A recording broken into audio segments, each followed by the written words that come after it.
Today we're going to look at Cauchy-Euler equations, which is section 2.5 of our textbook. Now, we did Cauchy-Euler equations in class, and I showed you a certain method, which I love. First of all, what is a Cauchy-Euler equation? Ax squared y double prime, a, b, and c are constants, of course, bx, y prime plus cy equals 0, with the restriction that x is greater than 0 and that a does not equal 0. Because if a equals 0, then this would just be a first order, not a second order, to be a whole different world. Anyway, what I want to do now is show you. We did a certain method in class, which I love that method. We made a substitution. We did the capital Y. We use logarithms and so forth, and it was awesome. Now I want to show you another method, a whole different method to solve these problems. You're probably going to find this new way easier, but that's the teacher's own. Easy is in the eye of the beholder, and it's not a question of what's easy; it's a question of what works.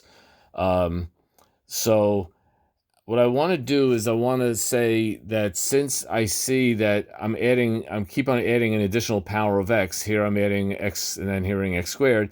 So it'll be interesting if I want everything to cancel out to become 0. If the derivatives of y kept on losing powers of x, then they would match. Then everything would all match up. So I want to say that y probably equals x to some power. That's a simple thing, or at least this is at least a solution.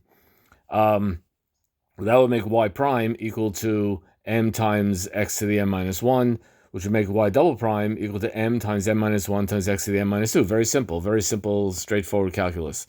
Now I'm going to take this y prime and y double prime and plug it into the original equation. So I get ax squared times m minus 1 x to the m minus 2 plus bxm times x to the m minus 1 plus cx to the m equals 0, and divide everything. Now notice here I'm going to get x squared times x to the m minus 2, so that's going to become x to the m. This one is also going to become an x to the m, and that's going to become an x to the m. So each factor here, each term here has an x to the m, and x does not equal 0, so I could divide out by x to the m.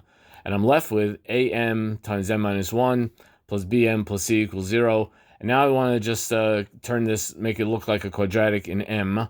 And now I have a quadratic in m. Am squared plus b minus am plus c, a little algebra there. And now we have a quadratic. So I could solve the quadratic and find m. So the solution is just going to be the power of m. Enough talk. Let's do an example. So here's an example. X squared y double prime plus 2xy prime minus 2y equals 0. Now the reason I'm specifically choosing this example is because we did this exact example in class using the other method. Now I want to show how to do it with this method. So we're going to say, so basically we say y is equal to x to the m, and we use the fact that m is going to satisfy this equation. M squared plus 2 minus 1, because that's b minus a, minus 2, because that's c, equals 0.